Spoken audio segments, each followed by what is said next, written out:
படத்துல ஏன்னா இப்ப சொன்னேன்னா அது ரிவீல் ஆயிடும். அது படத்துல உங்களுக்கு அது ஜஸ்டிஃபை ஆயிடும் அந்த படத்துல. சசி சார், நீங்க சிம்ரனை பத்தி சொன்னீங்க, நான் ஏன் சிம்ரன் கூட நடிக்க கூடாது அப்படின்னு. அவங்களும் உங்க கூட நடிக்க ஒத்துக்கிட்டாங்க, கதை நல்ல இது. நீங்க வந்து அவங்கள்ட்ட பார்த்த வியந்த விஷயம் என்ன விஷயம்? அது வந்து ரொம்ப சொன்ன மாதிரி கொஞ்சம் ஒரு ஏஜாகவும் நடிச்சிருக்காங்க, அதை பத்தி கொஞ்சம் சொல்லுங்க. நீங்க சிம்ரன் ரசிகரா? எடுத்தோடனே எங்களை பத்தியெல்லாம் கேட்கல. நீங்க சிம்ரன் பாருங்க, உங்களுக்கெல்லாம் சேர்த்து தான் நான் நடிச்சிருக்கேன். அதான் ஒண்ணு. அவங்களோட ஏன் ஓகே பிடிச்ச பர்ஃபெக்ஷன். அவங்க சூப்பர் பெர்ஃபார்மருங்க. அவங்க இப்போ வரைக்கும் ஹீரோயினாக அடிக்கிறாங்க. ஏன் அந்த பெர்ஃபார்மன்ஸ் தான். நீங்கள் ஏஜ் ஆயிடுச்சுன்னா சொல்கிறேன், அவங்களுக்கு வயசே ஆகாதுங்க. அவங்களுக்கு வயசே ஆகாது, அவங்க பெர்ஃபார்மன்ஸ் தான். இவர் சொல்லும் போதும் அந்த இலங்கை தமிழ் பேசும்போதும் எங்களுக்கு நாங்கள் ராமேஸ்வரத்தில் எடுக்கும்போது அவங்களோட கன்னத்தில் முத்தமிட்டால் ஞாபகம் இருக்கா? கன்னத்தில் முத்தமிட்டால் உங்களுக்கு எப்படி ஞாபகம் வந்துச்சு, எங்களுக்கு அது ஞாபகம் வந்துச்சுங்க. அதுதான் சார். சசிகுமார் சார், அதாவது இந்த படம் வந்து அகதிகளா வெளில வந்து அவங்க வந்து டூரிஸ்ட் மாதிரி என்ஜாய் பண்ணுற மாதிரி காமிச்சிருக்கீங்க. ஏன்னா இலங்கை அகதிகள்னாலே நமக்கு ஒரு இறக்கம் இந்த மாதிரி தான் ஏற்படும். இந்த படத்தில் வந்து டூரிஸ்ட் ஃபேமிலின்னு போட்டிருக்கீங்க, இலங்கை சப்ஜெக்ட்னு சொல்கிறீங்க இல்லையா? அப்போ அவங்க வந்து ஊர் ஊராக போய் இப்போ கனடா, அமெரிக்கா, நம்ம தமிழர்கள் கூட அப்படி இல்லை, எல்லா ஊர்லேயும் இருக்கிறாங்க. அதை தான் சொல்லியிருக்குது அந்த படம். எப்படி அகதிகளாக வந்து ஆனால் அவங்க துன்பத்தை வெளியில் காட்டிக்காம சந்தோஷமாக வாழ்ந்துட்டு இருக்காங்க அப்படின்ற மாதிரி. அது நீங்கள் படம் பார்க்கும்போது தான் அதை பார்க்கணும். ஏன் வந்தாங்க, என்ன டூரிஸ்ட்னு எதை மீன் பண்ணுறோம் அப்படின்றத நீங்கள் இப்போ ரிவீல் பண்ண முடியாது. நீங்கள் இப்போ எல்லாமே ஒரு லைட்டராக தான் சொல்ல முடியும். ரொம்ப நாங்கள் வந்து உணர்ச்சிபூர்வமாக இதை ரொம்ப இன்னும் சொல்ல முடியாது. சென்சார் இருக்குது, எல்லாமே இருக்குது உங்களுக்கு. அதெல்லாம் அதனால தான் இதை வந்து ஒரு லைட்டராகவே அந்த படத்தை நாங்கள் சொல்லியிருக்கோம். அதே மாதிரி இப்போ டூரிஸ்ட் ஃபேமிலி ரிலீஸ் ஆகுது. நேற்று டூரிசம் பிளேஸ்லாம் அவ்வளோ பெரிய மனித தாக்குதல் நடந்திருக்குது காஷ்மீரில். நீங்கள் வந்து எல்லா மதமும் சம்மதம் அப்படின்னு அயோத்தியில் கூட நடித்து ரொம்ப எல்லாருக்குமே பிடிச்சிருந்தது. இந்த மாதிரி சூழலில் இந்த மாதிரி டூரிஸ்ட் ஃபேமிலி படம் வெளியில் வர்றப்போ உங்களோட கருத்து, அதாவது இதுலேயே அன்பு தான் வலியுறுத்துவோம்னு சொன்னீங்க. ஹியூமனிட்டி தாங்க எப்போதுமே அது முக்கியமான ஒரு விஷயம். நான் வந்து அதில் தான் நான் வந்து இந்த படத்துலையும் சொல்கிறேன், மனிதர்களை தாக்கக்கூடாது, ஒவ்வொரு மனிதரும் தாக்க, யாராக இருந்தாலும் தாக்கக்கூடாது, தவறான ஒரு விஷயம். ஹியூமனிட்டி ரொம்ப முக்கியம். இதில் அன்பை போதிக்குது. இதெல்லாம் பார்க்கும்போது கொஞ்சம் மாறுவாங்கன்ற ஒரு நம்பிக்கை தான், அவ்வளோதான். வந்துட்டியா? கொஞ்ச நாள் முன்னாடி தக் லைஃப் ஆடியோ லான்ச் நடந்தது. அதில் பார்த்தீங்கன்னா உலகநாயகன் வந்து ஹிந்திலாம் பேச வரல, பொலிட்டிக்கல் ஆகிடும் அப்படின்னு சொல்லிட்டு இங்கிலீஷில் பேசணும்னு சொன்னார். ஆனால் இப்போ நீங்கள் சொன்னீங்க ஆங்கிலத்தை விட தமிழை கற்றுக்கணும்னு சொல்கிறீங்க. நீ அங்கே வம்புழுக்காத, இங்கே வந்து இது வந்து டூரிஸ்ட் ஃபேமிலி. ஏன்னா இங்கே டூரிஸ்ட் ஃபேமிலியை பற்றி தான் பேசணும். நீ இப்படி தான் எல்லாத்துட்டையும் வாங்கி கட்டுற. உன்னை சிவராஜ்குமார் சாரும் உன்னை தானே கேட்டார். இவர் தானே அன்னைக்கு நான் கை தட்டினது நான் தான். அதுக்கப்புறம் வேற யாரோ சொன்னாங்களே, மொத்த கம்மி பரிசியா இங்க பாரு, இல்லம்மா, இது டூரிஸ்ட் ஃபேமிலி. டூரிஸ்ட் ஃபேமிலிக்கு தக்க லைஃப். இது என்னுடைய கருத்து, என் கருத்தை தான் நான் சொல்ல முடியும். இது என்னன்னா ஆங்கிலம் கத்துக்கணும், ஆங்கிலம் கத்துக்க வேணாம்னு சொல்ல. இப்ப நான் என்ன சொன்னேன்னா, அங்க உள்ள மாணவர்கள் ஆங்கிலம் கத்துக்கிட்டு இருக்காங்க, ஆனா தமிழை மறந்துட்டாங்கன்னு சொல்றோம். அதுதான் கமல் சார் தலைவரும் அதை தான் சொன்னாரு.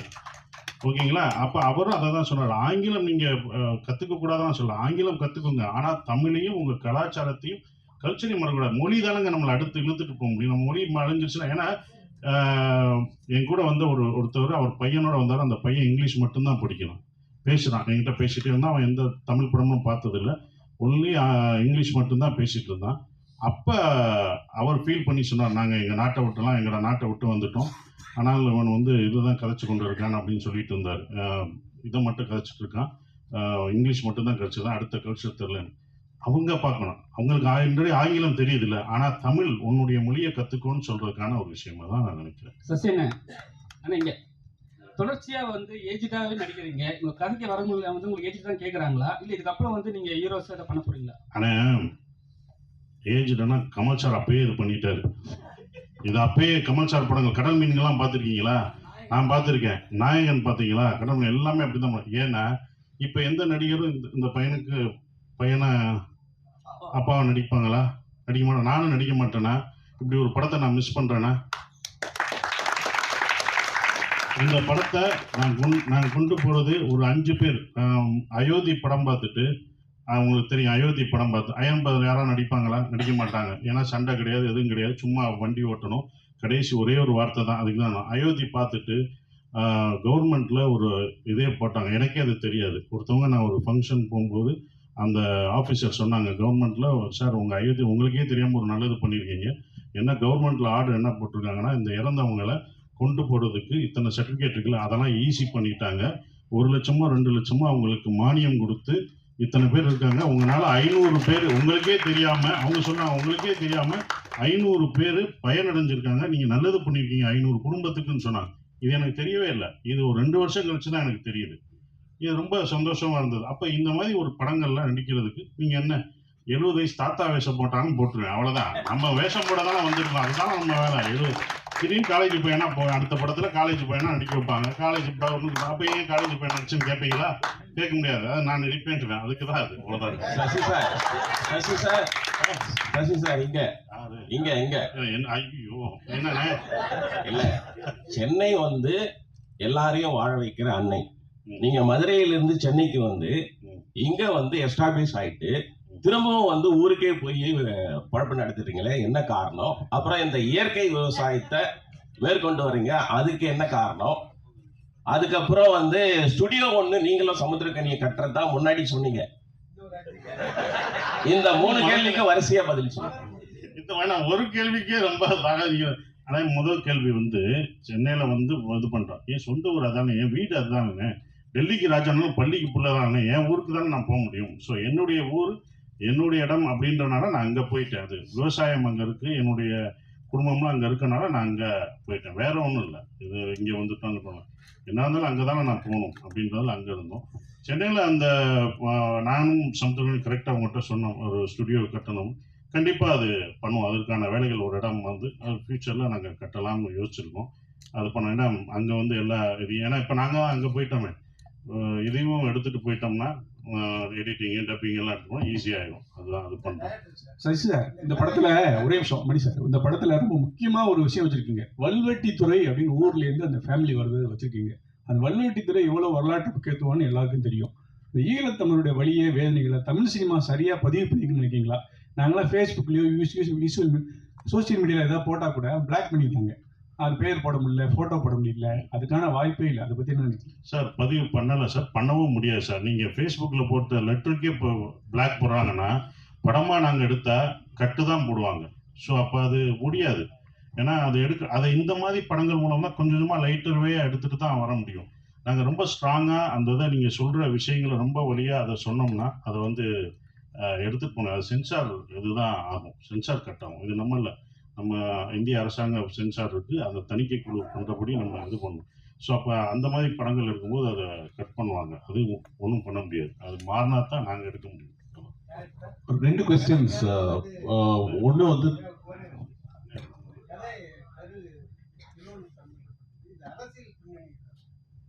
சார், இதுல இல்ல இது வந்து தெனாலி படம் கமல் சார் படத்துலேருந்து பார்ட் 2 பண்ணலான்ற மாதிரி எனக்கு ஒரு முன்னாடி ஒரு ஐடியா இருந்துச்சு. ஸோ அந்த ஐடியா நான் வச்சிருந்தேன்.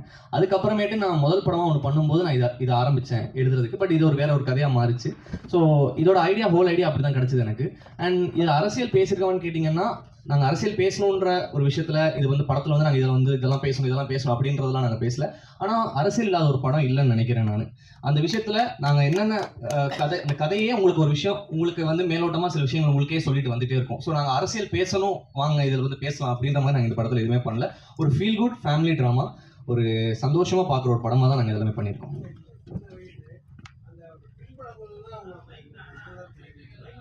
இல்லை சார், நாங்கள் ரிசர்ச் பண்ணி அதனால தான் சொல்கிறேன். நாங்கள் வந்து இதில் வந்து ஒரு அரசியல் படமாகவே நாங்கள் அது பண்ணல. இது ஒரு குடும்பத்துக்குள்ளே நடக்கிற ஒரு கதை. இது வந்து அரசியல் படமே கிடையாது. இது ஒரு குடும்பத்துக்குள்ளே நடக்கிற ஒரு அழகான ஒரு அப்பா, பையன், அவரோட மனைவி, ஸோ இவங்க 4 பேர் சுற்றி நடக்கிற ஒரு அழகான கதை, அவ்வளோதான். டைரக்டர் சார், உங்களுக்கு நான் question and there's also question to the producer. 2 questions. உங்களுக்கு முதல் கொஸ்டின் கேட்குறேன். இந்த படம் எடுக்கும்பொழுது இங்கே பேசின எல்லாரும் என்ன சொன்னாங்கன்னா, முதல்ல அவங்க கிட்ட எப்படி நீங்கள் நரேட் பண்ணீங்களோ எந்த மாறுதலும் இல்லாமல் அதே சொன்ன மாதிரியே எடுத்துருக்கீங்க அப்படின்னு. அப்போது அந்த அளவுக்கு கிளாரிட்டி இருக்குது அப்படின்னா, இது எங்கேயும் நேரில் பார்த்ததுதான் நான் வந்து இந்த கதையை வந்து உங்களுக்கு டைரெக்டாக எங்கேயும் ஒரு இன்ஃப்ளூயன்ஸ், இது வந்து இப்படி தான் இருக்கும் அப்படிங்கிறது உங்களுக்கு எங்கேயுமே ஐயம் இல்லாமல் இது இப்படி தான் நடக்கும் அப்படின்னு வந்து சர்டன்ட்டி இருக்குன்னா, நீங்கள் எங்கேயும் நேரில் விட்னஸ் பண்ணியிருக்கீங்க, இன்னும் ஒரு ஸ்பார்க் கிடைச்சிருக்கணும் அப்படின்னு நினைக்கிறேன். அந்த மாதிரி ஏதாவது இருக்கா? ஒன்று. 2, ப்ரொடியூசருக்கு இது ஒரு ரொம்ப நல்ல படம், ட்ரெய்லர் வந்து காட் இஸ் இன்ட்ரெஸ்டட். இப்போ நீங்கள் டீசர் ரிலீஸ் பண்ணும்போதே வந்து நிறைய பேர் வந்து நீங்கள் இது பண்ணாமையே வந்து நிறைய பேருடைய அட்டென்ஷன் வந்து இது வாங்குச்சு. But it's coming on May 1 and Retro is releasing on it. நீங்கள் கம்ப்ளீட் பண்ண முடியுமா? Will you be able to take on a big production house, a big film like retro?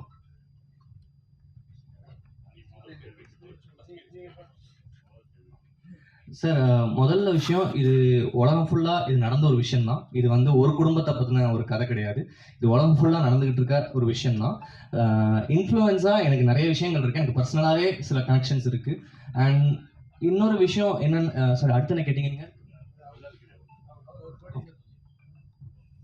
இல்லை சார், ஆக்சுவலி உங்களுக்கு தெரியும், இப்போ வந்து இல்லை சார், என்னென்னா இப்போ வந்து ஓடிடி இருக்கிறதுனால இப்போ நம்ம டிசைட் பண்ணுறதே இல்லை சார், டேட்ஸ் தான். இப்போ வந்து நார்மலாகவே இப்போ நம்ம ஒரு சர்டனான ஒரு கம்பெனிக்கு படம் கொடுத்துருக்கோம்னா அவங்களோட ஸ்லாட் இருக்கும். லைக் அந்த ஒரு நிறுவனம் படத்தை வாங்கியிருக்காங்க, அந்த நிறுவனத்தை வந்து மே கடைசியில் இந்த படம் ஓடிடியில் வரணும், நாங்கள் அந்த மாதிரி தான் சைன் பண்ணி கொடுத்துருக்கோம்.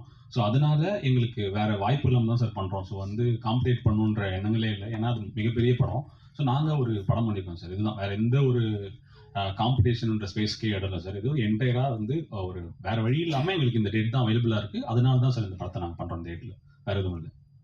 அண்ட் வந்து நீங்கள் இன்னொரு கேட்டிருந்தீங்க, இந்த படம் வந்து உண்மை அந்த மாதிரி இருக்கா சார்? நார்மலாகவே என்னென்னா எல்லாருமே வீட்டை விட்டு வரும்போதோ ஊரை விட்டு வரும்போதோ வந்த ஒரு, இப்போ நான் ஒரு எக்கனாமிக்ஸ் கிரைசிஸ் ஸ்ரீலங்காவில் இருந்துச்சு, அந்த டைமில் ஒரு ஃபேமிலி அங்கேருந்து வெளில வரும்போதும் அங்கே அந்த குடும்பம் வந்து இங்கே என்ன ஃபேஸ் பண்ணுறாங்கன்ற சில விஷயங்களை பதிவு பண்ணியிருக்கோம். இப்போ அது வந்து ஸ்ரீலங்காவில்னா கூட நீங்கள் ஒரு சொந்த ஊரை விட்டு வர ஒரு ஃபேமிலிக்குமே அது கனெக்ட் ஆகும் சார். நீங்கள் அந்த மாதிரி அரசியல்படுத்த போகிறதுக்கான விஷயங்கள், ஒரு கான்ட்ரவர்ஷியலான விஷயங்கள் எதுவுமே நாங்கள் அட்ரஸ் பண்ணப்படல. இங்கேருந்து தமிழ்நாட்டிலேருந்து இங்கேருந்து தமிழ் மக்கள்கள் அங்கே போய் லண்டன்லேயோ இல்லை சிங்கப்பூர் மலேசியாவில் இருப்பாங்க, அவங்கள பற்றி இருக்கும் ஜென்ரலான ஒரு டாபிக் தான் அது. இந்த ஸ்ரீலங்கன் பேஸாக நாங்கள் வச்சுருக்கோம், அதான். அதுவும் ஸ்ரீலங்கன் தமிழில் பேசி நாங்கள் வச்சுருக்கோம். அந்த தமிழ் பேசும்போதும் அது ஒன்று இருக்குது. அது அந்த தமிழை வந்து எல்லாருக்கும் புரிகிற மாதிரியும் இருக்கணும், அது ஒன்று.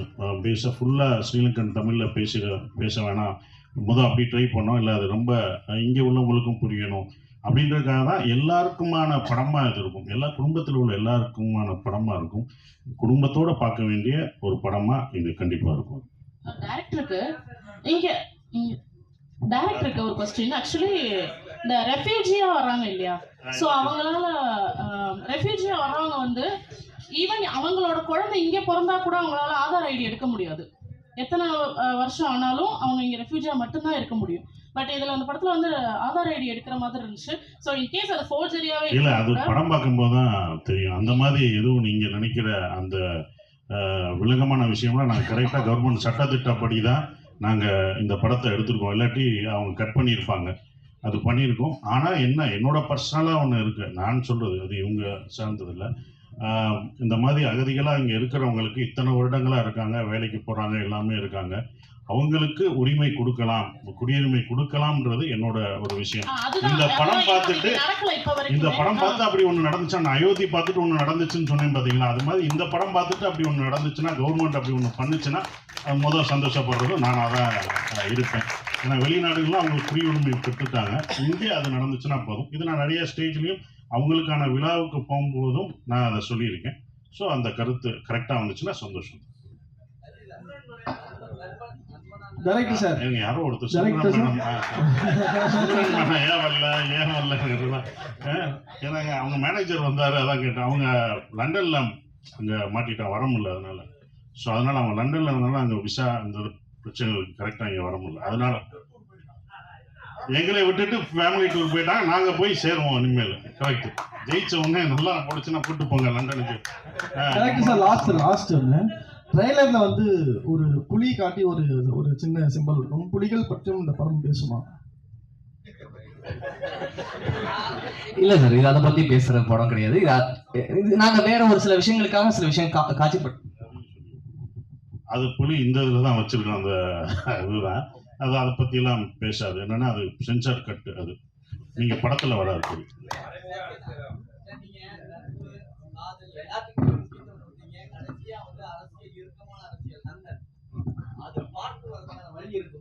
கண்டிப்பா அந்த டைரக்டர்கிட்ட சொல்லியிருக்கோம். அது பார்ட் 2 எடுக்கிறதுக்கான வேலை பார்த்துட்டு, ஏன்னா கணேஷ் சார் எப்போ பார்த்தாலும் அதை சொல்றது, நந்தன் பார்ட் 2 பண்ணுங்க, இன்னும் வந்த பிறகு என்ன நடக்குது அப்படின்றத சொல்லுங்கன்றாங்க.